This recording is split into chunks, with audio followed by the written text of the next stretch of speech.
2023లో 42 రోజుల పాటు సుదీర్ఘకాలం సమ్మె చేసిన తరువాత గత ప్రభుత్వం కుదుర్చుకున్న ఒప్పందాల మేరకు అంగన్వాడీలకు కనీస వేతనం 26,000 ఇవ్వాల్సిందేనని AP Anganwadi workers and helpers union CITU అనుబంధ సంస్థ డిమాండ్ చేసింది.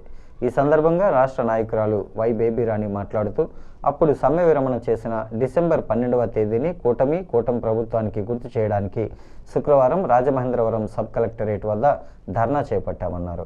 11 డిమాండ్లను గత ప్రభుత్వం ముందు ఉంచగా 11 అంగీకరించారని, కనీస వేతనాల విషయాన్ని తరువాత చేస్తామన్న నెరవేరలేదన్నారు.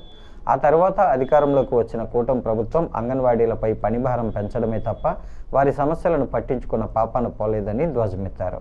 కనీసం వేతనం 26,000, సంక్షేమ పథకాల అమలు, గ్రాట్యుటీ అమలు, గైడ్లైన్స్, వేతనంతో కూడిన మెడికల్ లీవ్ ఫ్రీ, స్కూల్ పిల్లలకు తల్లికి వందనాలు అమలు చేసే వరకు తమ పోరాటం ఆగదన్నారు.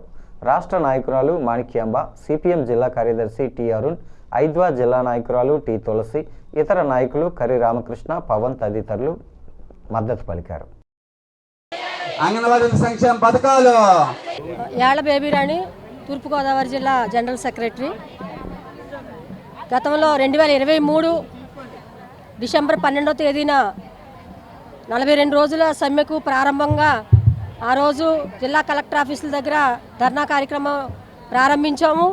42 రోజులు సుదీర్ఘమైన సమ్మెను చేశాము. అంగన్వాడీలు రాష్ట్ర వ్యాప్తంగా 105,000 మంది కూడా రోడ్డు మీద కూర్చుని 42 రోజుల పాటు రాత్రి పగలు తేడా లేకుండా కార్యక్రమాలు చేశాము. ఆ రోజు ఇచ్చిన 11 డిమాండ్స్లో 10 డిమాండ్స్ మాత్రమే ప్రభుత్వం అంగీకరించింది.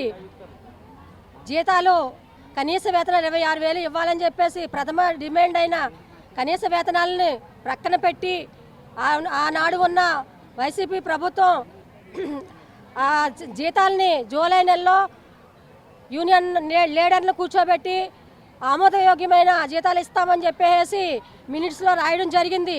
అయితే తర్వాత వచ్చిన టీడీపీ కూటమి ప్రభుత్వం మమ్మల్ని అసలు పట్టించుకోకుండా ఈ రోజు వరకు కూడా వచ్చి 2 సంవత్సరాల కాలం అవుతున్నప్పటికీ కూడా ఇప్పటి వరకు జీతాల విషయం పట్టించుకోకుండా అంగన్వాడీల మీద పనిభారం పెంచుతూ అనేక యాప్లను తీసుకొస్తూ నెట్ ఇవ్వకుండా, ఫోన్లు ఇవ్వకుండా ఈ విధంగా ఇప్పటివరకు ఇబ్బంది పెట్టిన పరిస్థితి. అయితే ఆగస్టులో సెల్ ఫోన్లు పనిచేయట్లేదు కాబట్టి వెనక్కి తిరిగి ఇచ్చి 4 రోజుల పాటు మొత్తం వర్క్ అంతా నిలిపివేసిన పరిస్థితుల్లో ఈరోజు 5GB ఫోన్లు ఇస్తామని చెప్పేసి ప్రభుత్వం ఫోన్లు ఇచ్చి పని ఒత్తిడి అయితే పెంచడం జరుగుతూ ఉంది. ముఖ్యంగా ఈరోజు డిసెంబర్ 12 సమ్మె ప్రారంభించిన ఈ రోజుని ఒకసారి ప్రభుత్వానికి గుర్తు చేస్తూ ఉన్నాము. కనీస వేతనాలు ఖచ్చితంగా అమలు చేయాలి. అంగన్వాడీలకి లేని పక్షంలో భవిష్యత్తులో ఇంకా వివిధ రకాలుగా కార్యక్రమాలు చేసి ఒత్తిడి తీసుకొస్తామని చెప్పేసి ప్రభుత్వాన్ని డిమాండ్ చేస్తున్నాము. ఎట్టి పరిస్థితుల్లోనూ కనీస వేతనాలు అమలు చేయాలి. అమలు చేయని పక్షంలో మేము వేరే కార్యక్రమాలు కూడా తీసుకుని ప్రభుత్వం మీద ఒత్తిడి తీసుకొస్తామని ఈ సందర్భంగా డిమాండ్ చేస్తూ ఉన్నాం.